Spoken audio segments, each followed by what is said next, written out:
Remind me.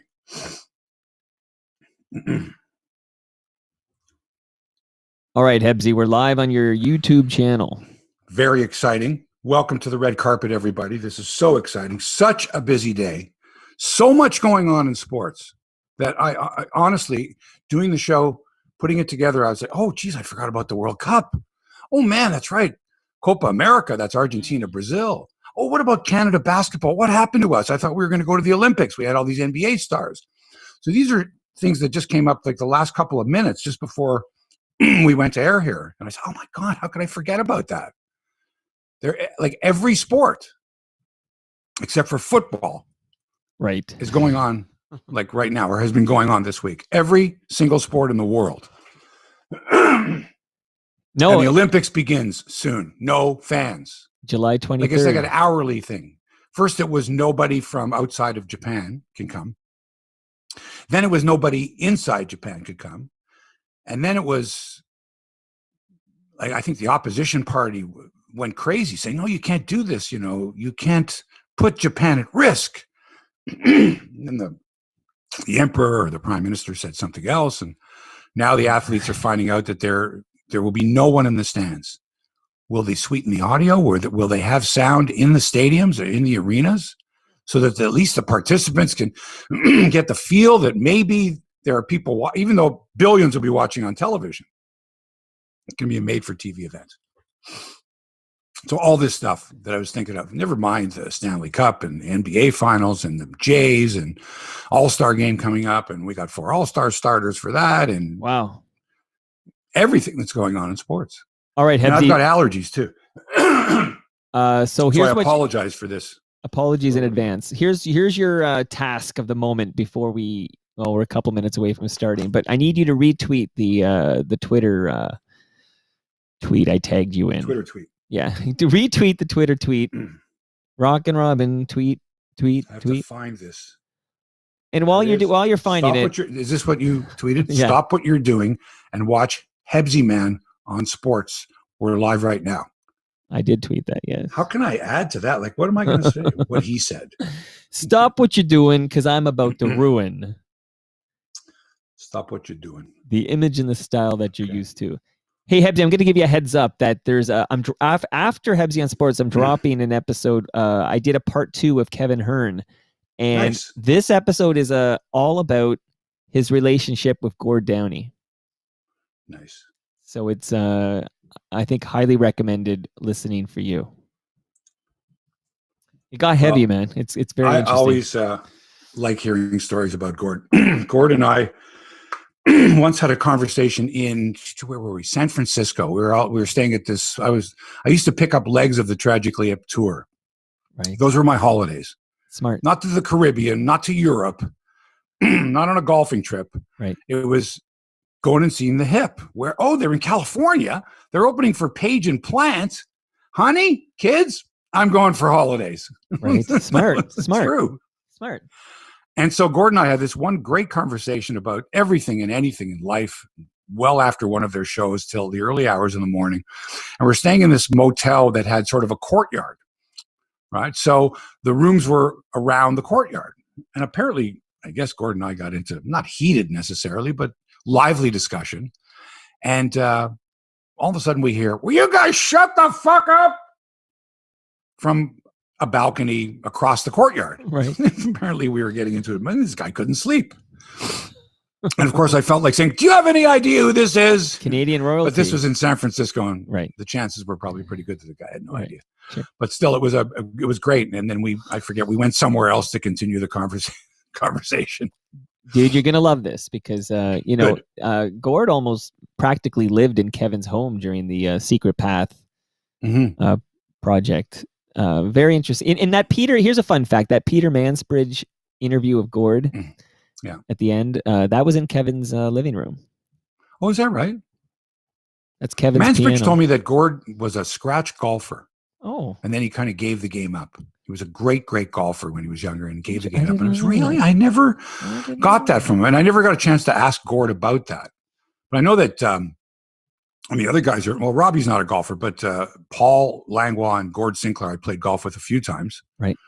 And Johnny Fay also can hit that old golf ball. Sure. But I didn't know about Gord. I never did ask him about it. I knew he's a good athlete.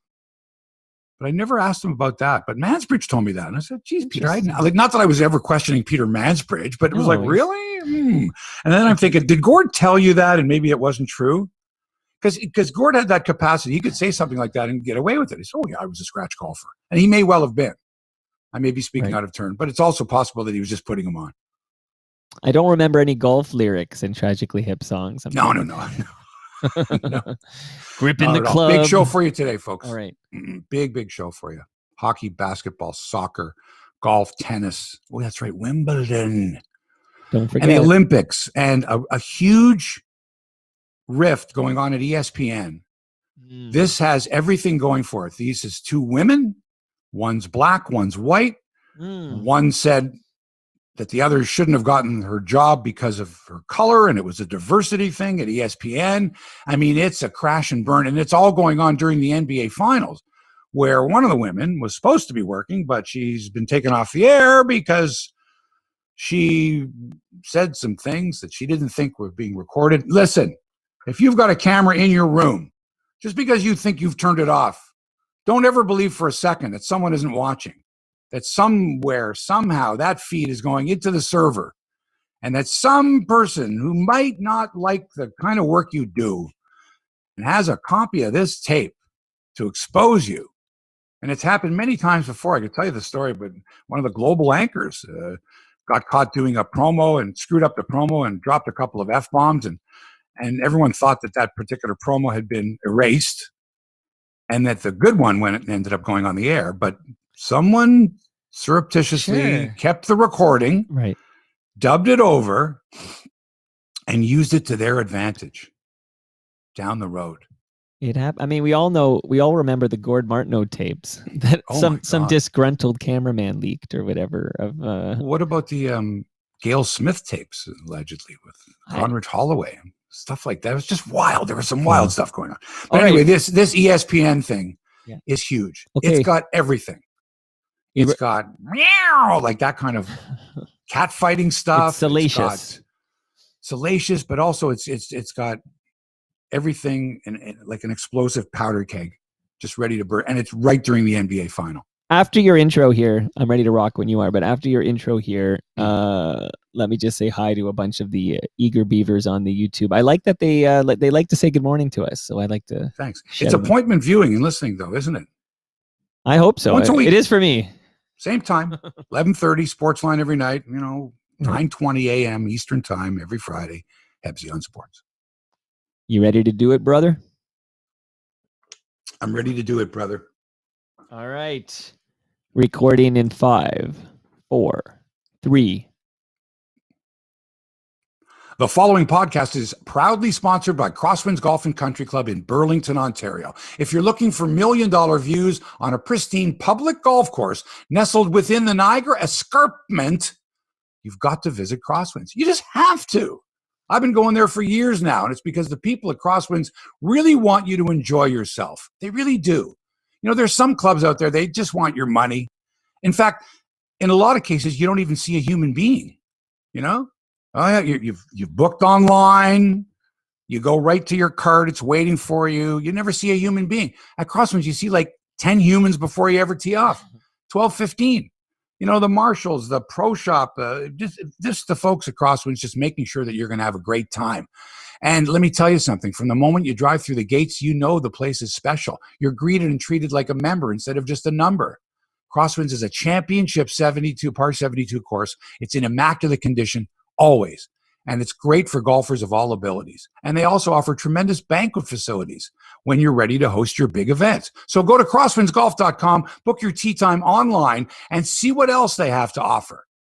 And make sure you tell them that Hebsy sent you. Now, Mike, let's start the podcast.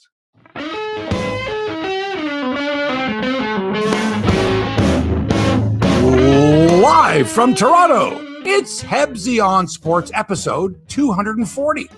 Hi there, sports fans. How you doing today? I'm your host, Mark Hebscher, here in the center of the universe, Toronto, and specifically Little Italy. It's going to be crazy here this weekend. Crazy. Over there in New Toronto, It's Toronto Mike holding down the fort at the mothership. There he is, wearing his Crosswinds hat and his Great Lakes Brewery, one of your sponsors, the T-shirt there. That's a good one. Good to get that in there. Now, do you tell the folks at Great Lakes that Hebsy on? You don't, eh? That just happened to be the T-shirt in your collection that you were gonna. That's the clean one. I don't even know if it's clean. I think I wore it last night, and it was beside the bed, and I threw it on.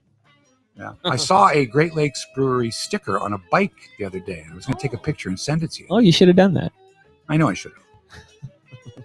If I can get 6 beers from you, I'll take pictures of all the stickers. We'll have a little. I know you're in the middle of the intro, but Dale Cadeau is wondering why we're not in the backyard already. And then I would give you 6. The weather. Yeah, that's good. The weather, Dale. That is true. It is not. It's spitting. Dale, it's the weather. I had a vacation this week. We got caught short, rained out. 2 golf games rained out. Anyway, that's another story for later on. Huge show today. Did I mention? Like massive. Montreal Canadiens will not be holding a parade today. What? Even though it was suggested by some idiots that they should, even though they got whacked in 5 games by Tampa Bay, and despite having Nikita Kucherov piss all over Habs fans for their overzealousness, still no parade in Montreal. Can you imagine that someone even suggested that? Oh my God. Henri Richard would be rolling over in his grave. All of them. A parade for finishing second, for losing the Cup final? What, are you out of your mind? We'll get into that story completely and fully. The Blue Jays rained out in Baltimore and now have to deal with Tampa Bay's other championship team. No, not quite. Not quite. Tom Brady. No, not Tom Brady. Not playing yet. Not the Bucks. I'm talking about the Rays. And by the way, last show I had suggested that the Jays were in trouble because they were going to Tampa to play the Rays. They played them in Buffalo last week. Right, I got my weekends mixed up. This week, they're at the Trop, Tampa Bay. More trades coming for the Blue Jays. I mean, we got a couple of relievers. Will we get slugger Nelson Cruz? Will he be a Blue Jay? Who knows? Phoenix Suns up 2-0 on Milwaukee in the NBA Finals. And some very interesting behind-the-scenes stories going on in the National Basketball Association when it comes to the broadcasts. Denny Shapovalov gets the Joker in the semis at Wimbledon later today. No spectators allowed at the Olympics in Tokyo. What? Canada basketball fails to win in Olympic qualifying. Golf news, and the question of the day, is hot dog eating a sport?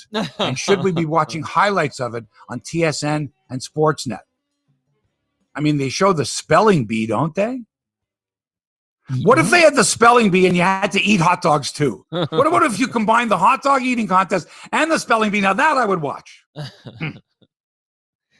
And a huge soccer weekend as Italy and England lock horns in Euro 2020 at Wembley Stadium Sunday. But before that, Brazil and Argentina in Copa America. Wow. In Rio de Janeiro. Wow. Soccer, no matter where you go, soccer fans are out there. I mean, I didn't realize that these 2 championships were being contended at the same time and available on television. It's a great time for soccer fans. I love some of the commentators too. These are people I've never heard of before, and I don't even know what they look like. You only hear their voices. You know, the British soccer announcer. You never see the dude's face. Right. Peter Drury, I think. I don't know what he looks like. Could walk in right now. Say, hi, I'm Peter Drury. Why would I not believe him? And some of the ones for the Spanish language games. Tremendous. Real goal. That's pretty good. Golazo. Fabulous. Don't know what they look like. Love the way they sound. That's why I loved radio. Always loved radio. I never wanted to see a picture of the guy. Right. Because it would always disappoint.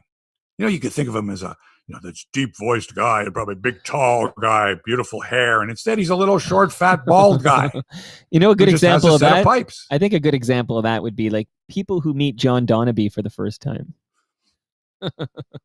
Only because when you heard John Donaby, let's say in the 70s, I'm sure you envisioned some like Don Draper-looking guy. I don't know, like. I guess so. But generally speaking, when you see the person and you only knew the voice, you're disappointed because they can't possibly measure up to what you expect them to look like. Anyway, Right. I'm getting off topic here a little bit, but not that much. So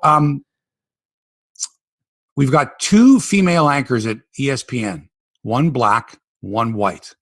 Guess which one of the 2 said something disparaging about the other one, thinking that the camera that was in their hotel room wasn't turned on and no one was recording this conversation she was having with LeBron James's advisor. Okay. Guess which one said something disparaging about the other one? We'll talk about that as well. That's called a tease. Love it. By the way, before we get started, thanks to our sponsors, crosswindsgolf.com and manscaped.com. Crosswinds, I'm supposed to play there. I can't get on. It's Hebsy here. I do the commercials. Sorry, booked. Wow. What do you mean booked? Can't you kick somebody out? No, Mr. Hebsher, we can't do that. Well, there must be like a threesome that would love to have Hebsy join them or something. Easy now. Easy. Hey. No, that's the other thing is they book up fast. Right. If you only book for 2, for example, and there's 2 remaining, somebody's on the computer, they get a little alert. Boop, boop, but they could sell you like as 2 people at Crosswords. Beep, beep. They could sell you like if you want to have Hebsy join you, it only costs you an extra $250 or whatever. Like I feel like that would be something worthy. I think people would pay to have Hebsy in their foursome or threesome. Think so? Yeah. I've been playing pretty well. They can ask you questions. They can say yes guy to you a few hundred times. It would be fun for people, and you get to go. Yeah, I'm not into the yes guy thing at all. You know that. Well, I know that's why That's Taddy's. I'm well aware it's Taddy's, but they'll say that to you, right? That'll be the true thing they'll say to you. Yes guy. That's true. I occasionally say it myself, but the funniest thing is my son and all of his friends. That's what they say. I don't believe they even know the origin of it. They right. just, Right. It's like, hey now. People think hey now is, they think, I'm doing Howard Stern. It's like, no, you're doing Hank Kingsley. Hank Kingsley. You're doing Hank Kingsley. Come on, from the Larry Sanders Show. Right. Okay, let's get going here. Oh, by the way, Crosswinds and Manscaped. You got Manscaped there. Yeah, and by the way, the promo... Don't get into it too much right now. Oh, okay. Next week on the next show, yes. Okay, I'll wear my Manscaped T-shirt on the next show. Easy now. You've given them 4 mentions already. They're only good for 2 today. Well, I like to support the sponsors. I'm happy. I know you do. Yeah. For phenomenal grooming below the waist, get 20% off your order by using the promo code Hebsy at checkout. Go to manscaped.com. Your balls will thank you. Not just below the waist, because you can buy product for your ear hair or your nose hair. Like above the waist stuff is also available there. That's for the next. We go long on the next podcast. All right. Okay? All right. I made a deal with them already. We're giving them too much. It's your show. Okay. People are going to go nuts now for the crazy. Can I say good morning to some Hebsy on Sports fans? Sorry? Can I say good morning to some Hebsy on Sports fans who are live with us on your YouTube channel? You may. Mike Kerr, who was first in. Good morning, Mike. Dale Cadeau is there. This is early for him. He's on the West Coast, I believe. Moose Grumpy says good morning, everybody. KM says top of the morning. Andrew, he's got a question about the NBA Finals, but I'll get to it during that segment. Sinclair Russell says good morning. Andrew Ward is with us. That's quite the name. I know. Sinclair Russell. I know. It's unbelievable. Wasn't he an MPP in Saskatchewan or something? Wayne Brown, good morning. Steve Green, Phil Parkinson, just a couple more here. Brian Gerstein is with us, excited about Wimbledon, I'm sure. Patrick Luongo, I don't know if he's related to the other Luongo. Jeremy V, Daniel Winkler. Go back. Luongo, Patrick Luongo. Patrick Luongo, yeah. What about him? I said, is he related to Roberto Luongo? No, he's not. Oh, okay, because the same last name. Okay, Brad Pattinson. There's so many wonderful people joining us. Jeremy V says the nose trimmer is great. I know no more. Excellent. So just, if you are, and we won't say anymore, but just use the promo code Hebsy if you buy something at manscaped.com, because that's how Hebsy wets his whistle. Keeps the show alive. Yeah, he wets his whistle. We die on the vine. That'll be it. 240 episodes. Thanks for coming out. You don't want us to die. Okay, Mike. Yeah. I know you wanted to see the Habs get swept. I did, yes. Because you're a Leaf fan, diehard, dyed in the wool. And as the series went on between Montreal and Tampa, more and more fans, depending on how the Habs were playing, either jumped on or off the bandwagon. But for the most part, jumped off. And for sure, all the diehard Leaf fans said the same thing. You cannot possibly root for the Montreal Canadiens if you're a Leaf fan. You just can't do it. People from Argentina understand if their team gets eliminated, they're not rooting for Brazil. No chance. They hate Brazil. We get that.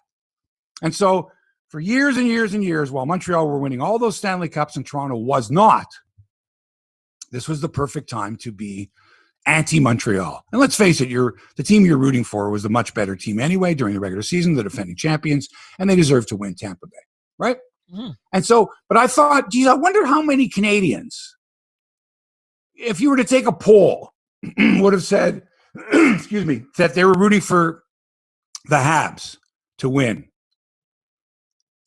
And I thought, might be 50-50 in the country. Might not be.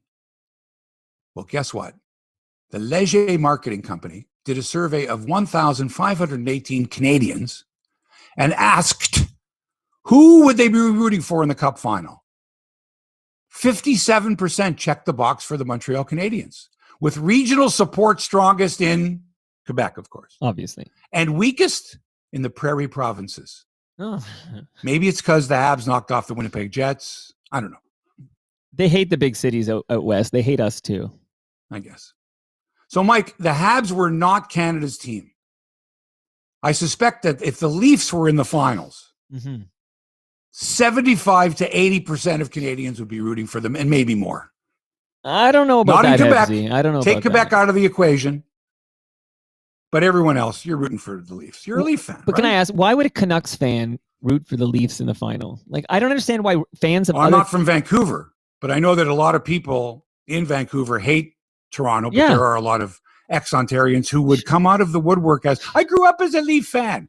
And they had moved to BC years ago. Sure, my grandfather was a Leaf fan. My grandfather was a Maple Leaf. Sure. This is where the fans would come out when they were in the final. Okay. And you had no other choice. But Tampa Bay or Toronto, you got to pick one. Well, I was a Leaf fan before I moved to Calgary, before I moved to Edmonton, before I chased the oil fields, before I went out, before I went here, before I went there, before I moved. I'm from Toronto. You know how I know that, Mike? Tell me. They all listen to this show. They all still want that connection to Toronto sports. They want to know what's going on in their city. They have to live somewhere else. You think Dale Cadeau wants to live out west there? No. He's an Ontario guy. You think Gene Velitis wants to live in Vancouver? What the hell for? The stinking Canucks? The British Columbia Lions? Rain all the time? No. It's the mountains, Wants man. to be in Toronto. The Jays, the Raptors, the Leafs. The pulse of the city. So I say 75 to 80% of Canadians would be rooting for the Leafs if it was the Leafs instead of the Habs. And the Leafs would have given Tampa a way better series than Montreal. Mike, did you enjoy hearing Nikita Kucherov put down the Habs fans during the post-match press conference where he sucked back a couple of Bud Lights? I watched it, and I will say I found that press conference to be very entertaining. Like, I enjoyed it. It was entertaining. Whether it's the Habs fans or not, like, I just thought Kucherov was a sort of kind of fun. Like, I enjoyed it. Tell me about this take, because I saw others with this take. That was a class, but think about this, all right? If the NHL was looking for a villain, they found him, right? Because for sure, Montreal fans are going to look at Kucherov differently now, if they didn't already. And every time Tampa comes to Montreal and he touches the puck, they're just going to boo the shit out of him. But also that he didn't need to do that.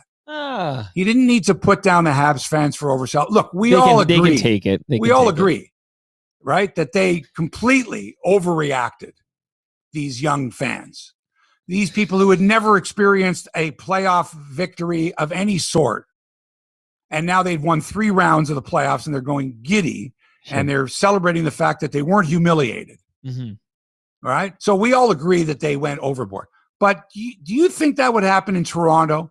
Do you think if the Leafs were in the final against Tampa and they were down 3-0, all right? Yep. And in game 4, they win to stave off elimination, would Maple Leaf Square and everybody not go cuckoo? Oh, for sure. I think so. Yeah. After any win. Yeah. Even if it's down 3-0. Yeah. But if that happened, and then Kucherov said, oh, those fucking Leaf fans, we showed them, like, idiots, You think Leaf fans wouldn't go, fuck you, Kucherov, you prick, you Russian prick, you? No Canadian guy would ever do that. No Canadian guy. American guy might, but no Canadian guy would ever do that. Put down the fans. Oh, yeah, those Tampa fans, they don't know fuck all. What were they doing celebrating? No way would any Canadian guy ever say what Nikita Kucherov said, even if he had 6 beer in him. And we only know of the 2 light beers that he knocked off on the podium. As far as I'm concerned, this guy was doing gummies, right after the game. Let's get freaking high. Let's go. We just won the Stanley Cup. And I guarantee you during the course of the Stanley Cup parade, whether that's going to be a flotilla of boats or what, these guys are going to be fucking hammered because that's what happens at the end of a season.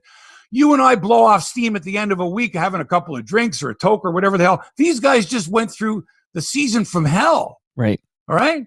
They've got every right to party as soon as that buzzer ended the game. But of course, you've got to go through the handshake, the lineup handshake, and the only like. Now, someone's going to ask you a question. How does it feel? What does it feel like? Sure. Did you ever think back in blah, blah, blah that you would be here today? Talk about your teammate. Tell me about John Cooper. We know how that goes. In the meantime, these guys are dying to get the fuck out of there, get into their dressing room, and party. But they've got to do their media obligations. Nikita, we need you out there. The media wants to talk to you. Oh, sure. Give me a couple more beer. I go out there, tell those fucking Montreal fans pricks. You fucking, can you imagine what the Tampa Bay players were looking? They're watching the Montreal fans going, what the heck are they celebrating? What are they celebrating? Right? But for him to point that out and call out the city of Montreal and the fans was a classless thing to do. Hebsy, that's my opinion. I know. I agree. I think he's entertaining. He's fun. I classless. Think that no Canadian would ever do that. Ever. That opinion, Hebsy, is 100% bullshit. Okay? Because in the context of the moment, you just won the Stanley Cup, the most difficult trophy in sports to win. You just finished winning in that euphoria. So I don't know how many pops he had in him, a couple, whatever. Bottom line is he's letting loose. He's having fun. He's shooting from the hip. And I found it thoroughly entertaining. It's the most entertaining press conference I've seen in quite some time. Oh, all of that too. Oh, but he didn't have to put down. But classless, when did you become... What he said about the voters. Quiet a second. What he said about the voters. They didn't vote on Vasilevsky. Vasi should have won the Vezina. Who was that? I don't even know who the other guy was. It was Marc-Andre Fleury, by the way. Right. It was sort of a backhanded put down. He knew it was Marc-Andre Fleury, but instead it was like, well, the other guy. The Vegas guy. And so, yeah, that's kind of fun. It doesn't affect us. But when you call out the fans by basically saying, you stupid idiots, you shouldn't have been celebrating like that, that to me, he didn't need to do. He thought he was being funny. But the other part of it is, he's being encouraged by the media and everyone agreed, thank God we've got somebody entertaining. Right. All year long. Zoom conferences, nothing. Finally, we get something. So it didn't matter what the content was. It was the fact that they finally got something. So I agree with you that it was entertaining. And I also agree that the Habs fans did go overboard. But I thought it was a classless move for him to point that out. And that's it. Okay, you're entitled to that opinion, as always, and I'm entitled to mine. But I would like to see more of that because it was super entertaining, which is why I watch sports. If the Leafs were to win the Stanley Cup, who on the Leafs would be that guy? Oh, I'm not sure we have that guy right now. Oh, we sure do. Okay, a couple of drinks in him for sure. Who's that guy? You tell me. It's for sure Austin Matthews. It's for sure Matthews. Do you remember that glare he gave Carey Price? Remember that one? Sure, of course. Price Yeah. Early on? Right. That's what I think of. That kind of smirky, kind of, hey, officer, here's my underpants. Like that, he's got that in him. It's in his DNA for sure. Right. So for sure, if he were to win the cup, he would be definitely his PR team would have a long chat with him. He's American too. A Canadian guy would never. Marner wouldn't do it. But Matthews has the capacity of being. Hey, and by the way, all you Tampa fans. Well, with England in the Euro Cup final, I think we find out what Matthews will do next year. I think that's the year, right? Because I know this is coming up, but they last reached the final in '66. Is that right? So we last reached the final in '67. So we're due next year if that holds up. Really? That's a stretch. Yes, it's a stretch. Big stretch. Big stretch. I thought Sportsnet did a really good job covering the playoffs. And they really needed to. They needed the Habs to go a long way because, let's face it, when you sign a 12-year broadcast deal for $5.2 billion and you get bupkis your first 10 years, 7 years, whatever it was a 12-year deal. And finally, you get a team from Canada that goes all the way to the final. Like, good on them. The numbers are really good. Sure. This is just English only. Game 1, 3.5 million. Game 2, 3 million. Game 3, 3.1 million. Game 4, 3.7 million. And then game 5, 3.4 million. That's just English. You probably add another couple of million in Quebec only from TVA, the television network. There are still fantastic numbers.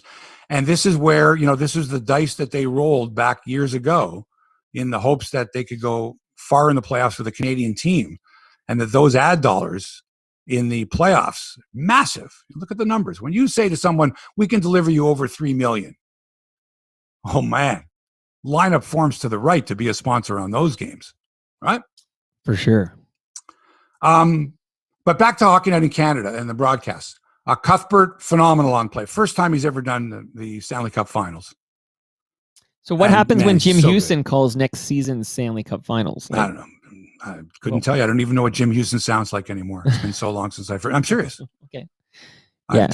It's been a long time. He didn't do any games this year that I know of. No, I don't think he worked this year. Okay. Anyway, I don't know what the deal is there. But Cuthbert is numero uno as far as I'm concerned. Kevin BX, I think we all knew, an absolute star on the panel remotely. But Ron MacLean came under some criticism for not asking Commissioner Gary Bettman about the ongoing sexual assault investigation involving a former coach and 2 unidentified players.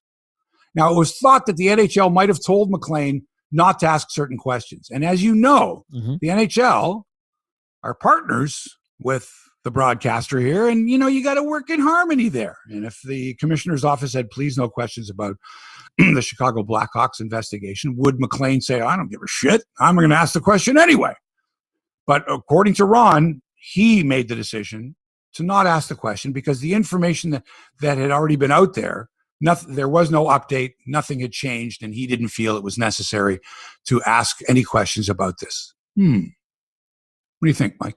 Okay, I speak from the heart here, and I like Ron MacLean as a broadcaster and as a human being. I've spent quality time with him. Good guy. But this one is inexcusable. What I think happened here is the obvious, which is that last time, years ago, when Ron MacLean clashed with Gary Bettman, famously, Ron lost the hosting gig and Strombo came in. Like, that was a Bettman directive, get rid of MacLean. They had to kind of ask Bettman if MacLean could come back when the Strombo experiment failed. And this was basically, I think this was self-censorship by Ron MacLean to ensure he doesn't end up in the same position as last time. I think he had the shot across the bow, and then he was... I would have liked to have known what Bettman had to say. And if he would have just said, well, we can't comment on an ongoing investigation or whatever, that Ron would press him and say, well, sure, I think the fans deserve to know what the heck's been going on here. And maybe Chicago Blackhawk fans in particular need to know what type of culture has been going on there. And, can the NHL address this? And are they addressing this? What steps are being taken? And what can you tell us? He should have asked that question. So I think Ron MacLean, as a journalist, and he talks a lot about ethics and integrity, I think he knows that if you got him in a private moment with a beer, I think he definitely should have asked that question of Gary Bettman, and he pulled it because I think he worried about his career. That's my feeling on that. Do you agree? It sounds logical to me. If I'm in Ron's position, Ron is, I'm going to say, around 60 years of age or thereabouts, 55 to 60. I don't know. Maybe early 60s, maybe. But yeah, you're right. Could be.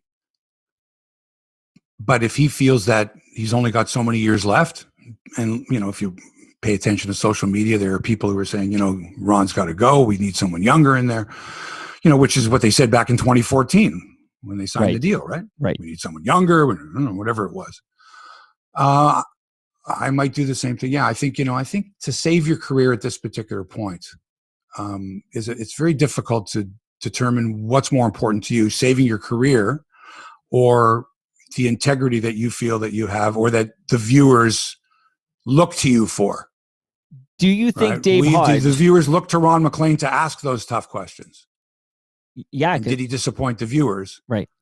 And can the viewer understand that perhaps if Ron would have asked the question and Gary didn't have the answers or they were in a precarious position, that was none of the viewer's business and Ron should not have tried to extract that information? Because you're partners. You're being paid handsomely with the understanding that the National Hockey League is our partner. And that since, for example, if if Ron worked for Global, Mm-hmm. he could go on and get an interview. If he could get an interview with Bettman, he could ask all those questions. He didn't have to worry about Global losing the rights. Trust me, I know about that. Right. Too much. And of course, Bettman won't. Well, the best was Mike. How about this one? When they say to Yeah. you, you can't wear that earring. Like, what? And they said that to you. You can't wear the earring. What do you mean? What does that have to do with anything? That's the way it is. We've got sponsors, Imperial Oil, Molson's. We don't think the sponsors would like to see a man wearing an earring on the broadcast. And that's rooted in homophobia. Yeah. And I'm just pointing out the obvious, I suppose. But that's what happened back then. All right. So the Tampa Bay Lightning are the champions, the Champa Bay Lightning. Montreal Canadiens runners up. And two of the weirdest seasons kind of back to back. You know, I mean, look, Tampa won it back in Edmonton. When was that? When did they win the Stanley Cup? October? Something like that. I don't even remember. That was a super weird season. There's nobody season. there. They paraded around, but there's no one there. And now they get to win in front of their home crowd. Right. Wild. Which felt very normal, which I liked. Yeah, it felt much more normal. And remember, had that happened in Canada, there would have only been 3,500 people in the arena and 3,500,000 outside the arena. Okay, can I address something? Because Brian's pointing out that Gary Bettman is a lawyer and that it would be a complete waste of time to ask him that question because he'd lawyer with his response. And I say that's not the freaking point. Ron MacLean has to ask the question. What Gary Bettman says is not really of Ron MacLean's concern if he wants to lawyer out of it. But I think you have to ask him that question. And pulling that question to me violates everything that Ron MacLean preaches about in terms of journalistic ethics and integrity, etc. And I think if you had a heart-to-heart with Ron MacLean, he'd say, yeah, like he pulled it for his to preserve his career at this stage of his life. Okay, so what if it was someone younger and they were in that position? You think they would do the same thing? Who's got the balls when you've seen what happens? Hockey Night in Canada is not 60 minutes. No, but what do you expect from Hockey Night in Canada? I expect that question at that time. If you were told nothing's off the table or whatever, you can ask whatever you want. You have to ask that question. Do you think Dave Hodge would have asked that question?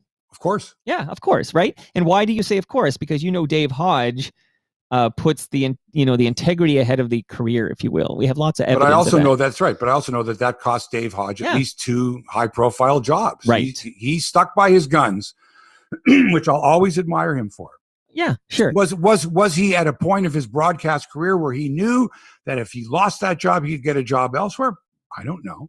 Right. But as far as look, here's the way I look at it. If someone came up to Dave Hodge after that and said, "These days, you really chose the correct path. You stuck by your guns. You believed that that's the way it was. That's what you said, and you weren't going to back down to some corporate entity who said we can't say those things or do those things or appear that way. Good for you." Now, if you would ask Dave, would you have done it again? I bet he would have said, yep. Because what Dave did there is he's representing the viewer, the fan, and he has an obligation to ask those questions. He does. Yep. And Ron MacLean may not feel that way, or he may feel that way, but he's tied. His hands are tied. People say that. I can't do nothing I can do about it. My hands are tied. I hope you understand. I do understand. The man has a career. All right. He has a reputation. And maybe the most difficult decision he's had to make was to not ask the question that he really wanted to ask and felt that the viewers were saying, come on, Ron, ask that question. He wanted to ask the question, but he couldn't. Right. Right. And one last word, because I've been thinking about this a lot lately. Okay. One last word on this is that I think a lot of the Ron MacLean hate, like the people on Twitter, et cetera, who kind of want him removed, a lot of that is coming from Don Cherry fans who have this sort of perception in their minds that Ron MacLean somehow threw Don Cherry under the bus with that Remembrance Day situation. And because of that, they've been gunning for Ron ever since. Like if Don's gone, I want Ron gone too. Like it's like pound of flesh or whatever. Like that, there's that contingent exists out there. Do you not find that Ron's role has changed dramatically? Well, like how so? Since there's no coach's corner. Right, yeah. Excuse me. Ron's role is different now. What'll happen, he pretty much is being the traffic cop. I mean, he does the opening, but as a traffic cop, his job is to move that panel along. Kelly, Kevin, Cassie, right.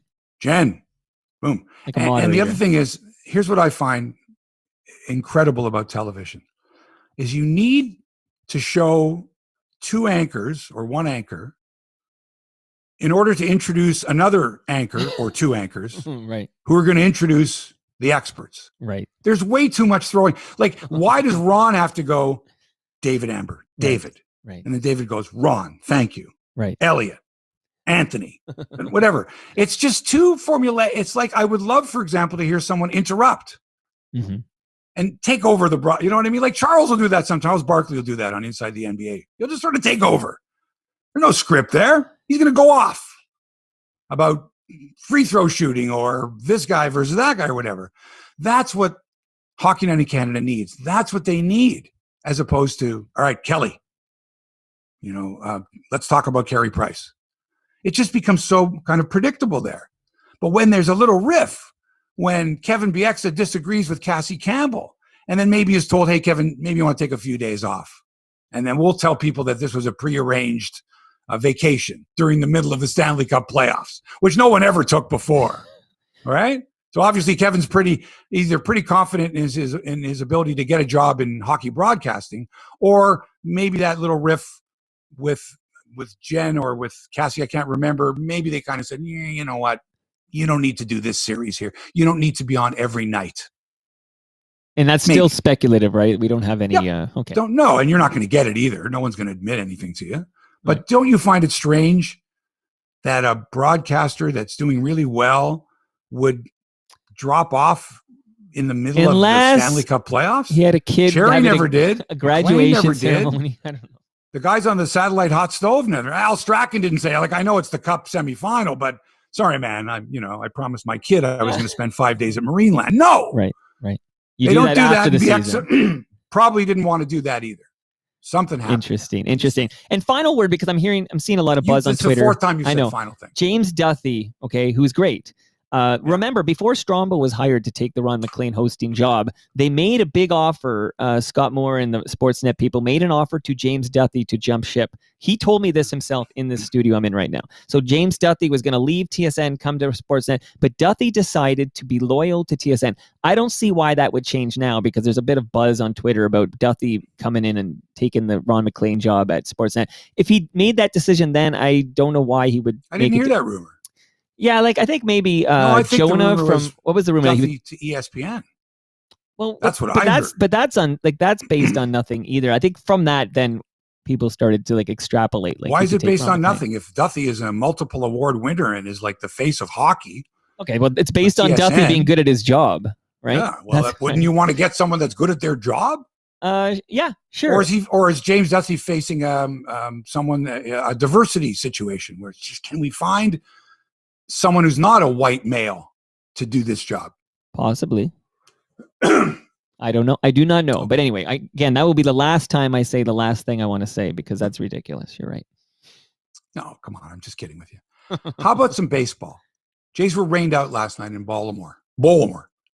But I wasn't aware that it was a rain out, and I flipped the TV on. I'm going, geez Christ, what's Ryu doing pitching second game in a row? And then I look at the bug saying, Jays game postponed or whatever it was. So they get Tampa this weekend. On our last show, I mistakenly said that the Jays were in Tampa playing at the Trop, when in fact they played in Buffalo. But this weekend they're at the Trop. And last weekend they beat them 2 out of 3. And if they can do that here, good on them. Tampa's a pretty good team. But they've always had trouble at this place, the Trop, the House of Horrors, that whole deal there. Alek Manoah, who was supposed to pitch in Baltimore last night but got rained out, gets the ball tonight. Ross Stripling, the chicken strip man, goes Saturday. And Robbie Ray goes Sunday. And whenever I say Robbie Ray, I think of the former quarterback of the Argos, but that's Ricky Ray. Right. And there's Ricky Bobby and then Robbie Ray. Sounds like a NASCAR driver, right? Like, oh, that's a NASCAR driver, Robbie Ray, or whatever. Yeah. Robbie Ray. It's a good name, though, right? Yeah. Ryu and Ray. We could have a starting rotation. If we could get a couple of other guys with like 3-word last names, we could have a starting rotation of, the least number of that would be a stat that somebody would come up with. The least number of letters for a starting staff. Some of the one I heard the other day, which was the funniest, and I think Dan Shulman kind of referred to it. And by the way, Shulman's doing the game with Pat Tabler, and they show a shot of Buck Martinez and Ben Wagner sitting in the Amalie Arena in Tampa watching the Habs against the Tampa Bay Lightning. Right. And Tabler says out loud on the air, shouldn't they be watching the Jays game and studying for the games they're doing? And I'm going, yeah. And if they can be at the Amalie Arena watching the game, why the fuck can't they be in Tampa at that ballpark actually doing the game physically there? Why couldn't they have done it in Buffalo? It was a day off. Or in Baltimore? What the hell is taking so long to get boots on the ground whenever the Jays are playing a road game, which they're playing all the time? There's no boots on the ground in Buffalo. What the fuck? Anyway, this team has got a chance. They're making trades. They're doing deals. They're right in the action, thick of the action. 44-40 on the year, 3.5 games out of the last wild card spot, which is currently held by Oakland. Seattle, by the way, also 3.5 games back of that spot. The Jays already have traded for a couple of relief pitchers. Big buzz yesterday when the MLB network says, hey, the Blue Jays are interested in Nelson Cruz, the 54-year-old designated hitter for the Minnesota Twins. Right-handed hitter, though. What do they want with a right-handed hitter? Dude can hit the ball out of the park. Yeah, but he'll clog up the bases if he gets on. Yeah, but it's Nelson Cruz. Imagine the lineup with Nelson Cruz in there. Now, I can't see why the Jays would be interested in Cruz unless they're going to trade one of their 4 outfielders. And I suspect that would be either Lourdes Gurriel Jr. or Randall Grichuk. And if that happens, then I would say the Jays are all in to make a serious playoff run. And they may be better than Tampa. Maybe better than Boston. Especially if these young kids just keep getting better and better. They're still hovering around that 504 games over. They've always been around the 500 mark. They need to make a move. And they could start by winning 2 out of 3 against Tampa again, take a break for the All-Star game, refresh, recharge. By the way, the All-Star game's in Denver at Coors Field. That's Tuesday. Monday's the Home Run Derby, which Vladdy has opted out of, but will feature the incredible Shohei Ohtani of the Angels, who has 32 home runs, 4 more than Guerrero and Fernando Tatis Jr. Wow. 32 home runs. And what a pitcher. So he's in the Home Run Derby along with Pete Alonso of the Mets, Joey Gallo of the Rangers. Doesn't that sound like a mob boss, Joey Gallo? For sure. From the Gambino family. He reminds me of the guy I tell you about all the time in my neighborhood, Joe. Hey, Mark, what about the Leafs? Mark, you like the Canadians? Hey, Mark, Italy's playing. You like Italy against England on Sunday? Oh, of course I like Italy. I'm not going to say I like England to this guy. Hey, Mark, you know Joey Gallo? Yeah, he's in the Home Run Derby. What about Trey Mancini? Yeah, Mancini. Yeah. What about the guy from MS-13, Salvador Perez? Hey, what about him? What about Juan Soto? Luca Brasi. Like a gang. They all sound like gang members. Yeah. Luca Brasi sleeps with the fishes. Trey Mancini. I don't know what I'm talking about here. By the way, it's great that the Jays are sending 4 players to the All-Star game, but the All-Star game is not what it used to be. It never will be again. And it's not a put down of the players. It seems to me that a lot of the big stars have decided that rest and family time is more important than flying to Denver for a few days of baseball pageantry. And I can't disagree. I mean, for example, Jose Altuve and Carlos Correa of Houston, they're taking a pass on the All-Star game. Maybe not so much because they want the rest, maybe because they don't want the fans booing the shit out of them because they're a bunch of cheaters. So they said, you know what? Let's just not go. But Jacob deGrom of the Mets, the best pitcher in baseball, is going to stay home with his family. He would have been the starter for the National League, but there's no incentive for him to go. Remember, they used to have it that the team that won the All-Star game, that league, they would host the extra game. They would host the World Series. They would get the home field advantage. Right. But they stopped that a few years ago. So the game means nothing now. And the Home Run Derby is more exciting than the game itself. Without a doubt. Did I see that they have uniforms, right? Now the American League has a uniform. I really loved seeing everybody in their real uniforms. Like I remember. Go ahead. The time that Lou Whitaker of Detroit, his uniform didn't make it in time, and they had to go to like a local store, like a Champs Sports or something, and get a Detroit Tigers jersey. I think they sold a number 1 on it or something. It looked terrible. But it was always, I thought that's like one of the cool parts of the for sure baseball. But the other thing is that's how you can recognize the guys in a team picture. I mean, you're looking at a guy with a uniform, like, who's that? I mean, it looks like it could be Aaron Judge, but he's not wearing Yankee pinstripes. He looks different. I get it if you're playing for your country in the World Championships or at the Olympics. I get that. You're wearing Canada. Right. And that was the one sport where you could get away with that. Like, because you can't do that with like basketball or hockey because it's too much fast action. You got to quickly see whether that's a teammate or if that's the other team, right? Like you have to visually see that as a player. But like in baseball, I never thought about it that way. Yeah, I guess so. Like in baseball, that's the one sport where you can have like you have the darks and the lights or whatever, but you can basically have your own uniform and you can still play the game. You know who's on whose team. Photos from the All-Star games of years past. Right. They're all wearing their team's uniform. Easy to pick them out. Right? I mean, who's that guy in the San Diego Padres uniform? Well, I guess, that's Fernando Tatis Jr. since he's the San Diego representative. But if they were all standing there with their, National League caps on, his hair looks like his hair. Is that so-and-so? Who? A little more difficult to tell. Can I ask you a trivia question from someone in the chat here? KM says, can you name the 2 players aged 22 or younger who had 28 home runs before the All-Star game? There's only 2 players in Major League Baseball history, 22 years or younger, with 28 home runs before the All-Star game. One of them's easy. Because Babe Ruth, I guess. One of them. Wait a second. No, hold it. Go ahead. I don't like the question. You don't like the question. The All-Star game didn't start till 1936. Sure. Okay. Or 33. Yeah. There was before that. So Babe Ruth never had a chance. Right. At that record. Okay. Well. Okay. Nor did Lou Gehrig really. It's still about So where's I don't know, Ken Griffey Jr. Well, one is Vlad Guerrero Sammy Jr. Sosa. and the other one is Johnny Bench. Nice. Oh, you're right. That's right. Age 22 season. Very good. There you go. Excellent. Thank you for that. Thank you, KM. Making me feel stupid. Thank you. Speaking of cheating, did I mention cheating? Yes. Have you noticed MLB, ever since they started checking pitchers for foreign substances, a few of the top hurlers in the game have struggled, and the run production has suddenly gone up. Not that there aren't 1-0 games anymore, but there's a lot of these pitchers who are making hitters look foolish. Not so much like Garrett Cole of the Yankees. Suddenly his spin rate is way down, and they're hitting him hard. And remember Aroldis Chapman, the way he was blowing us away back then, remember? Saving games? Yeah. Guess what? The umps started checking him, and you know what? His ERA has gone way up. Gave up a big, I think it was a grand slam the other night. So he's not so good anymore. So maybe if they were using the sticky stuff and they got caught, now they're just average, ordinary pitchers. Good. In tennis, Denis Shapovalov gets world number 1 Novak Djokovic in the second semifinal today at Wimbledon in a few hours. Heady stuff for Shapo, the number 10 seed who has played brilliantly on the grass and has kept his unforced errors down to a minimum and kept his temper in check for the most part. He'll have to play a near perfect match to beat the Joker, who's like, he's like a wall. He returns everything.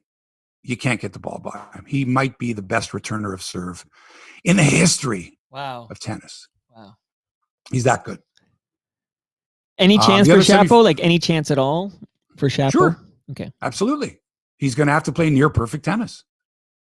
He's going to have to hit a lot of winners to beat this guy.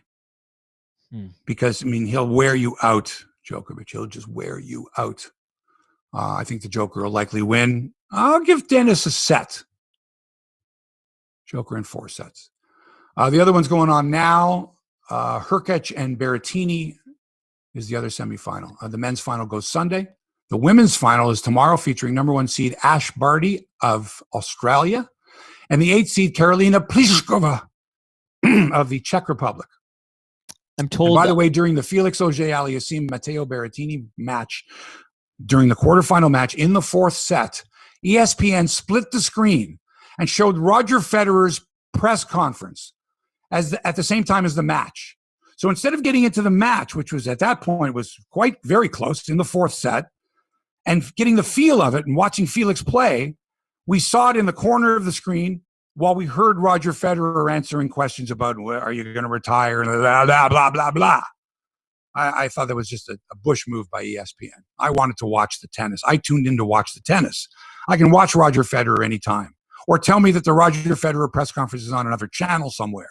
Yeah, right? Just show it like on tape delay. Like you don't have to show that live, right? But live, you got to show it live while the match is going on. I agree. That sounds dumb to me. Like you can just after the match, you can play the press conference if you like. And the other thing is who the heck is listening to the Roger Federer match when there's this terrific quarterfinal match going on? There's a lot of Roger tennis fans. Journalists are out there going, Roger, we've got to ask you this question. It's very, very important. And if I'm Roger, I'm like, guys, I really don't want to answer these questions. I kind of want to watch Felix Auger-Aliassime play. I doubt he was being like that, but still. So I went through 5 minutes of listening to Roger Federer when I wanted to listen to and be involved in the Felix Berrettini match. Just inexcusable by ESPN. By the way, as we speak, Berrettini is cruising.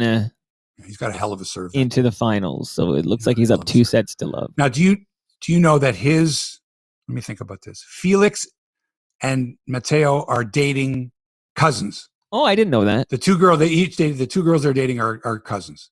So these guys are pretty tight. Wow.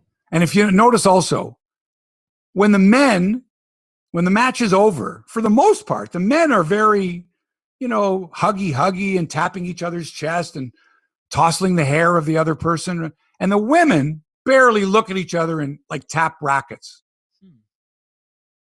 Like, occasionally you'll get the women at the net where they'll give a little, a half hug or tap. But for the most part, the guys are all buddies and the women are all enemies of each other. It just seems to me. I don't know. Now, maybe if the women were dating cousins of men, I don't know. But there just seems to be that, that distancing. And if you remember last year or 2 years ago when Bianca won at Indian Wells, Kerber said, "Oh, you're such a drama queen." Right. There's all that sniping going on.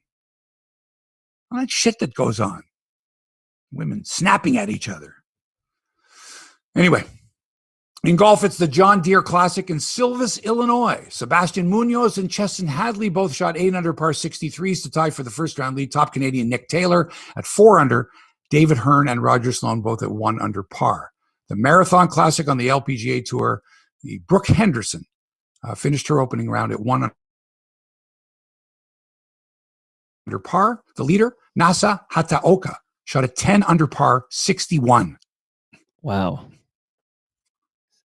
That's 61. almost like that 61 sounds like a Hebsy score at Crosswinds. That's pretty damn good. Yeah, after about the 13th hole.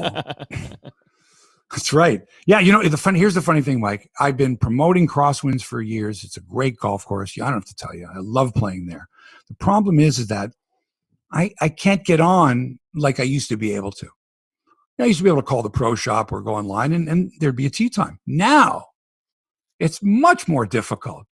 I've been spreading the gospel about Crosswinds, and all the listeners are going, well, let's go to Crosswinds. So now when I call to get on to try to play Saturday or Sunday, it's like, oh, I'm sorry, we're completely booked, Mr. Hebsher. You know what you is? Are. It's those photos. Yes, as a matter of fact, Mr. Hebsher, looks like a lot of Hebsy on Sports listeners have booked tee times here at Crosswinds. Sorry, we have nothing for you. You're too successful. You're too good at this. But your photos, was it? I saw photos this week, so I guess you were at Crosswinds this week. Is that right? No. We went on holidays this week. Went up to Muskoka for a few days to play some golf up there. Okay. And relax, see some friends and all that. So played a lovely course called Windermere. Beautiful, beautiful golf course in beautiful shape. A Stanley Thompson course. Okay. So took some pictures there. That was Tuesday, and then Wednesday rained all day. Yeah. Thursday rained all day, so we got washed out of the other 2 games. Came back early. Yeah. And then it's like, oh, okay, well, we'll go play Crosswinds this weekend. And, guess what, buddy? Booked. Yeah, you know what? You're just too good at promoting Crosswinds. You need to tone that down so you can still get on the course. No. What I need to do is I need to book more in advance. Right. I need to be smart about things. Right. So a reminder now, if you want to play the most beautiful public golf course in Ontario, voted for the 14th year in a row, the top public golf course in Burlington, crosswindsgolf.com. Book your tee time online. Better hurry. Because if they say, we're very sorry, but we're booked, you know that yours truly, Hebsy, got in under the wire there. We'll see you there at Crosswinds. Awesome. Looks like the Tokyo Olympics will go on as scheduled, but without spectators, Mike. Doesn't matter where you're from. You can't go watch the Olympic events, which means it'll end up being a made-for-TV event only. They have to recoup some of their losses. There's no way they can not have this 2 years in a row, but it's just too dangerous. And if this was Canada, we would be flipping out. we would go nuts. You can't let people come into our country. But can I raise my hand and ask a quick question? Let's assume, I think it's fair to assume, the overwhelming majority of these athletes going to the Olympics have received their full vaccination for COVID-19. Don't know. Okay, but if that were the case, I don't see what the uproar is about. If you're fully vaccinated, it's a whole different story when it comes to COVID-19. Is it? Yeah, well, look at the numbers. Like, as we see with all these variants. No, I'm just saying, is it if you're in Japan, can you say this categorically? Yeah, like I'm okay with Americans coming to Canada if they're fully vaccinated. I'm saying if you were Japanese and the rate of infection versus the number of vaccines given out, et cetera, and hotspots, you wouldn't, Mike. You'd be concerned about the public health. Screw the Olympics. Yeah, but I would look at the science and see what is the risk to the public health if fully vaccinated people come into our country, and they'll be fairly bubbled, right? We're not. Well, how would you feel about the BlueJays coming back to Toronto and allowing all these unvaccinated players from American baseball teams to come up? Well, this is the problem. This is the thing. You know, I just wish everybody would get vaccinated so we can stop having this discussion, because it's not going to happen. Right. So what do you do? I know. Because if you're the government and you say, all right, let's go, Blue Jays, come on. We know you want to play at Skydome. We know the fans are dying to see you. But that means we're going to have to let the Cleveland Indians come in, and they're 85%. What do we do with the 15% that aren't vaccinated? Right. I know it's a problem. I don't know what we do. Now, we've already done it. We did it this year with what sport? Wait a second. We did it with hockey. Did we not just have the Olympic qualifying? Yeah, we did that. So do we not have people from Czech Republic and Turkey and Greece come to Canada? And the Lightning just came for Lightning were here? Some games. Yeah, sure. So, yeah. Vegas was there. Right? That's right. So go ahead. How would you feel as a Canadian? Unvaccinated people coming into our country. There would have to be stringent rules around. They couldn't just be come on in the Olympics. Right. Stringent. Right. Good word. Right. Here's what I'm worried about. Tell me. Because I wasn't planning on going anywhere, so I don't give a fuck if there's spectators or not. As long as people aren't dying or catching this disease, you do the best you can. Here's my concern. Yep. Will the athletes have crowd noise pumped into the stadiums, into the arenas, into the at the swim meets? Because just the sound of splashing water and 8 people cheering, your teammates or whatever, and nobody there is going to be really weird for television. So they're going to have to sweeten that up with audio. Yeah, maybe. Are you excited about the Olympics? No. First of all, I don't know who's going. I don't know what events are taking place. I do and I don't. What do you mean? I know that our basketball team isn't. Right. I guess the women's soccer team is. Andre DeGrasse will be there. No. Hockey, of course, not in the Summer Olympics. Track and field, Penny will be there. We've got Andre DeGrasse. Right. We've got, I can't even think of his name. Isn't that terrible in the decathlon? Warner? Damian Warner? Is that yes, his name? Yeah. And don't forget Penny Oleksiak. Oleksiak, yeah. I won't. Okay. I will just say I'm excited to watch the Olympics because when does it start? The 23rd of July. I'm psyched about it. And I'm sorry there's no crowd, but I think made for TV event is fine with me because I'm watching on TV. I think I'll eventually get into it. I don't know about the time change and what time the events are on. I like to see stuff live naturally, but I don't know if I want to get up at 3:00 in the morning. Having said that, yeah, I think once they start and they're on TV, I'll get into it. But lately it's been the Stanley Cup, the NBA, soccer, and all this stuff. But eventually, when we get to the Olympics, I'm sure I'll. And remember, 1996 was the last time a Canadian was favored to win the 100-meter dash here. Like the fact that we have, and he can win the 200. Don't even say that. He's a favorite. Remember what happened to Perdita this year? Sure. Okay. Well, he's yes. Favorite, the favorite, the world record holder, the favorite. Right. I don't want to hear it. She went. She hit a hurdle though. Like she hit a hurdle. Yeah. That's the first one. There's no hurdle in the 100-meter dash. Okay. But DeGrasse is also. Slip, whatever. He's also a threat to win the 200-meter as well. Let's not forget. I understand that. So okay. Get that because there's. So I'm excited about to this. worry about. I'm excited. Right. But there's going to be lots of activities. I'm sure Greco-Roman wrestling we're good. I'm sure canoeing, C500. I'm sure we got people. I don't know their names. Right. I'm sure the CBC will introduce and Sportsnet and the consortium or whatever will introduce us to all of these athletes in due time. Exciting. Profiles of a nation. Hello, everyone. Here's our gymnastics team. Here they are. Here's their background. Here's the hurdles they had to overcome in order to make the Canadian Olympic team. And of course, if you tune in to NBC's coverage, it's going to be the exact same thing with all the and here's someone that tested positive for steroids and will not be representing the United States this year. Or marijuana. Cannabis, I should say. That's so stupid. Is that dumb? But it's on the list. This is okay. I don't know if you have this on the list here really quickly though, but if it's on the list and you know it, which of course she does know it, it's hard to kind of come down. It's dumb it's on the list, but if it is on the list, right, you have to be responsible for what you consume. This is the IOC's list too. This isn't right. NBA's list or NFL's list. This is the IOC, and they're behind the times. So you're responsible as an athlete for what you put in your body, like knowing what you put in your body, if it's on the list or not. That's your responsibility. She knew that was on the list, and she put it in her body. So it's hard to say, she got, fucked here because no, she's not. But what's happening? She's just getting support from people who don't want it on the list. Hey, they should change the rules, or they should that marijuana is not a performance-enhancing drug. Right. Remove cannabis from the list, but that's a whole separate argument. But that's performance-enhancing, and most people will agree. It's recovery. Yes. Smoking a joint is not going to. It helps help with your performance. Recovery, I think. It can help with recovery. Right. Anyway. Get it off the list. I'm on board with that. Thank you. I agree with you 100%. In basketball, the Phoenix Suns took a 2-0 series lead on Milwaukee with a convincing 118-108 win. Devin Booker led the way with 31 points. Chris Paul had 23. Giannis Antetokounmpo, I can't say his name. Antetokounmpo. It's like Charles Barkley trying to say Jonas Valanciunas. I'm sorry. Giannis had 42 points in 40 minutes for the Bucks, who will host games 3 and 4 on Sunday and Wednesday. I would never make it as an NBA commentator because I cannot say Giannis's last name. It's a mental thing with me now, and I apologize to the entire Antetokounmpo family. Games 3 and 4 are in Milwaukee Sunday and Wednesday. Meanwhile, Canada basketball will not be represented at the Olympics as we failed to qualify despite having a ton of NBA talent and home court advantage in the qualifiers. They were in Victoria, BC, in front of a raucous crowd of about 700.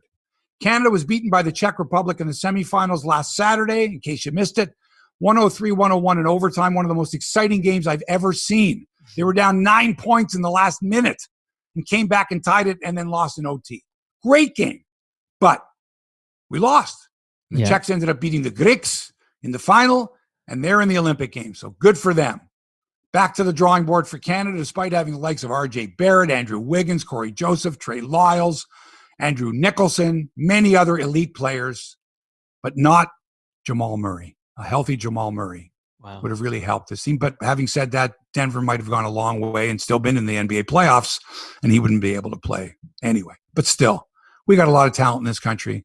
The difference is that the Czech Republic team stays together all year. That's the national team, right? Oh, sure, they play some pro ball in Europe, but they're together and have been for a while. And Canada's team is sort of, who can play this year, right? Can you play? Can you play? Oh, you're still in the playoffs. RJ, oh, the Knicks got eliminated. Can you play? And you can't put a national team together like that. It's very difficult. Big soccer weekend, as I mentioned, but I'll say it again, Mike. It's England versus Italy on Sunday for the championship of Euro 2020. That game's at Wembley Stadium. So England is a slight favorite. Wow. Now, naturally, people are going, this has got to be at a neutral site. But because of the pandemic this year, the opportunity to have that many teams in a city, depending on what that city was, and it would have to have been a city that was not represented in Euro 2020. So a country that was not there, right? Like Athens or something. That's right. Yeah, right. Yeah, a country that was not represented. Right, yeah. I'm just picking a big one that wasn't there. That's all. Athens would have been a very good one, right? Belgium, no. No, Ireland was available. I noticed they could have done it in Dublin or something. Could have done it in a place like so. And what they did was they had a number of different arenas, and Wembley Stadium was chosen. And now that England's in the final, and of course they were there for the semifinal too, a huge difference. Sure, massive difference. So they're slight favorites over Italy. And in my neck of the woods, Little Italy, it's going to be crazy on Sunday. And if they win, watch out. Watch out. It's going to be bananas. But madness the other day when they won the semifinal. Yeah. That's why we got out of town. That's why we were up in Muskoka. Because it was, we chose that. It just so happened that it fell on that day. But we were like, kind of happy that they won, but glad that we weren't down there. Hebsy, man, the penalty that resulted in Hurricane. I know the goalie made the stop, but then he banged in the rebound, if you will. The laser pointer? I was going to ask that penalty. What did you think that was the right call at that point in the game to give a penalty kick to Hurricane? It just seemed like I couldn't see any contact. It just didn't seem like a penalty to me. Well, that's the beauty of VAR, or the problem with VAR is the referee makes the call. Yeah. And unless VAR has evidence to completely overturn that conclusive, call, i.e. there was no contact at all. Right. And it was a dive. If that were the case, then the player who dove, Kane, should have gotten a penalty for simulation. Right. Pretending to go down. But you can trip on your own feet when you're running like that. At least I can. I don't know what these professional soccer players. So that and the Italy match, I actually only caught the shootout, right? That's what the penalty kicks, whatever. The penalty kicks. Right. Shootout is. It's called penalties. Okay, penalties. But I'll just say that exciting. I hate to see these matches decided on penalty kicks, but wow. Like, I think Italy versus England is how you might design it on the board if you were looking for the final. Exactly. So here we go. That's your dream final right there. Italy against Is England. It coming home? I need to know. Is it coming home? Mike, I cannot make a prediction on this team for fear of my life.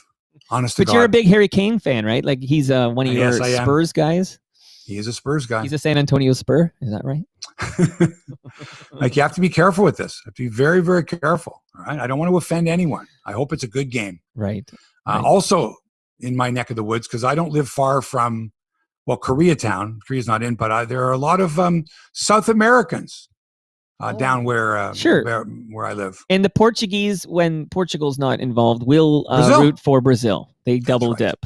So it's Brazil and Argentina going toe-to-toe in the final of the Copa America. That's big. The game will be played in Rio de Janeiro, Brazil. Wow. Originally, Colombia was supposed to host the World Cup, but they had COVID-19 issues and they had other problems, economic issues, political problems. Sure. So they decided on Brazil. So a decided advantage there, Brazil and Argentina. Messi versus Neymar. Wow. Need I say more? And what time is this match? Do you know that offhand? Yeah, I think 8:00 at night. Okay, so that's Saturday at 8, and then we got 3 p.m. on Sunday for this is exciting. I'm in. Let's do it. Yeah, it's very exciting. Very exciting stuff. ESPN announced Tuesday it would move its longtime basketball reporter Rachel Nichols, host of The Jump, off sideline coverage of the NBA Finals amid controversy related to disparaging comments she made last year about her colleague Maria Taylor. Malika Andrews took over as sideline reporter from Rachel Nichols for the Finals. The decision came 2 days after the New York Times published a leaked audio recording of Nichols suggesting the promotion of Taylor, who is black, was because ESPN was, quote, feeling pressure on diversity. Nichols had reportedly not been disciplined for her comments about Taylor, which date back to July 2020. She apologized on air for her comments and was taken off the sideline reporting gig for the NBA Finals. Quote, ESPN has a consistent history of undervaluing black talent.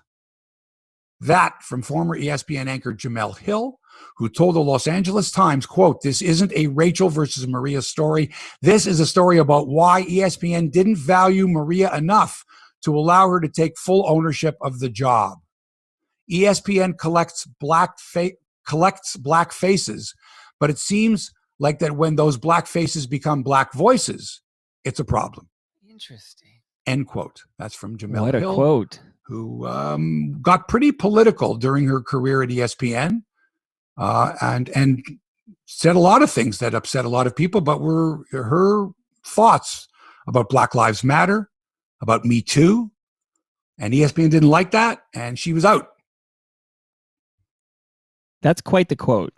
Like, think about that. You're right. They collect black faces, and when they become black voices, it's a problem for ESPN. Wow. Right. It's quite the quote. Interesting, eh? Very, very interesting. So we'll see how that turns out because, Rachel Nichols had to apologize. She didn't think she was being recorded, but you never assume. She thought she had turned off the Zoom call or whatever it was, but her audio was still available on the server, the ESPN server. And as you know, Mike, if something lives on the server, it can easily be dubbed off, taken by anyone that has basic knowledge. Yep. Agreed. And that's what happened. Whether that was someone who hated Rachel Nichols and wanted to get her back, or whether that was someone who was black or white or was a friend of Maria Taylor's, and then Maria Taylor leaked that and said she didn't leak it. Remember, I told you on our last episode, she was offered $5 million a year from ESPN. She wanted $8 million a year. ESPN doesn't have the money anymore. And now she's basically saying, look, either you're with me or you're against me here. But this white woman said disparaging things about me, felt that I got the job because of my color, not because of my ability. What are you going to do about it? Wow. It's a lot there. Eh? There's a lot to digest there. We have to keep our eye on this one. Speaking of digest, before we go, I'm watching TSN the other night, last week, I guess, and one of the anchors, Lindsay Hamilton, is reading the highlight package of Joey Chestnut winning on 4th of July, the Nathan's hot dog eating championship, which he's won every year since the year of the small potato. Right. Right? Yes. And she says, this is gross. Mm-hmm. And suggests that she might be throwing up in her mouth while she's doing these highlights, disgusting highlights of Joey Chestnut eating hot dogs. To which I say to myself, what the fuck is this? Like, you're running highlights of a guy eating 75 hot dogs, and your anchor is basically saying this is disgusting, and why are we doing this, or why do I have to read this and make it seem like it's important, interesting, entertaining stuff? And I forget who the other anchor was. That sort of, I guess he is Joey Chestnut. And I thought, oh my God, this is what it's coming to on the highlight package, right? Tonight, da-da-da, da-da-da. We got this, we got hockey, we got basketball, we've got the greatest of all time. So what do? They put up a graphic of Joey Chestnut versus all the other great athletes, the GOATs, right? Joey Chestnut championships versus Wayne Gretzky. Stupid. Championships versus, LeBron James. All this nonsense, right? Comparing him with the greats in other sports. Stupid. Fucking disgusting. If I may. The worst part of it is your own anchor is saying, like, this is sports. I'm not saying it in so many words, but like, this is gross. This is disgusting. This is perverted. This is deranged. This isn't sports. No. Now someone's going to say, "Oh, yeah, at least they have the Scripps spelling bee on TSN, and they'll show highlights of that." Okay, yeah. Also, not a sport. It's not a sport. You're right, but not gross. But it's not gross, right? And to see an 11-year-old kid spell, disestablishmentarianism is pretty cool. Yes. But it's not pretty cool to watch the same guy. If you were to tell me, Mike, if you were to say, those highlights that you saw of Joey Chestnut, that's from 2008. Yeah. Hebsy, it is. You're the same one. You're a sports media TV guy. I have a question for you. I just always assumed that was like product placement. Like TSN, does TSN receive any money from Nathan's hot dogs to cover that? I doubt it. Okay. I think it's probably part of TSN's deal with ESPN. Okay. That they can scoop their programming and it's super gross. It's not especially a sport. If you're going up against the Stanley Cup playoffs. What are they running? Right. So yes. Okay. So super gross, unhealthy as fuck, and not a sport at all. But I always assume that exists because Nathan is paying for it. Whatever that hot dog company is paying for it to exist. It's just big giant blob. I'm sure ESPN makes a lot of money on it. Nathan's hot dog eating contest. Stupid. Dumb. We don't need to cover it here in Canada. They can just do that as a product placement on ESPN. Leave it there. Now, I don't mind the fact that on one of the 17 channels of TSN that on one of them they're showing this. But to have the unmitigated audacity for a producer to say, we're putting this in our highlight pack, Sports Center tonight. Yeah. Of all the sports that are going on, you couldn't show amateur girls lacrosse from Peterborough, Ontario. You couldn't show something else, anything else, but an American hot dog eating champion. Yeah. Who's compared to Tom Brady, Wayne Gretzky. It's stupid. Oh, it's just and dumb. What does it mean? Like if you said I ate 100 hot dogs or 1,000 hot dogs or 1,000,000 hot dogs, like whatever, like anything more than 4 is fucking gross. Really, TSN, really, whoever produced that show, you think that person was going to, oh, by the way, an edict from the president, whoever produces the late Sports Center on Sunday, please include the Nathan's hot dog eating contest because Joey Chestnut is the GOAT. Fuck right off. That's it for episode 240 of Hebsy on Sports. Thanks to Toronto Mike for production and inspiration. Hit him up at Toronto Mike. Listen to his excellent podcast. He's got some great guests. He's the reason I don't have guests on this show. Mike gets all the good guests. Also, thanks to our sponsors, crosswindsgolf.com. Get out there, but get your tee time in early because it could be booked. Crosswinds is very busy because it's an outstanding golf course. Crosswindsgolf.com. Also, we're sponsored by manscaped.com. Use the promo code Hebsy to get 20% off your order. Below the waist, above the neck. Your balls will thank you, your nose, your ears, everything. Manscaped.com. 20% off if you use the promo code Hebsy. Help us out. Thanks for allowing us into your headspace. Back with another episode next week. Until then, so long for now.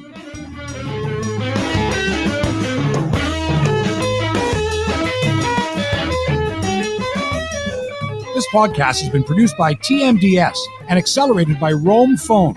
Roam Phone brings you the most reliable virtual phone service to run your business and protect your home number from unwanted calls. Visit roamphone.ca to get started. Peace and love to everybody watching on the live stream at YouTube. I saw a comment here. Patrick Luongo said, "Thanks, Mark and Mike. This was awesome. Definitely going to tune in again."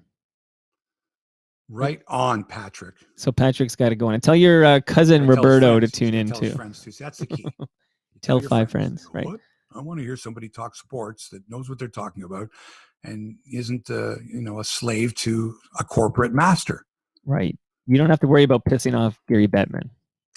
We can drop F-bombs. The hell with Gary Bettman. And the hell with the NHL and the NBA and Major League Baseball and all of them. They don't control us. Right. So goodbye to everybody because I'm turning off the camera.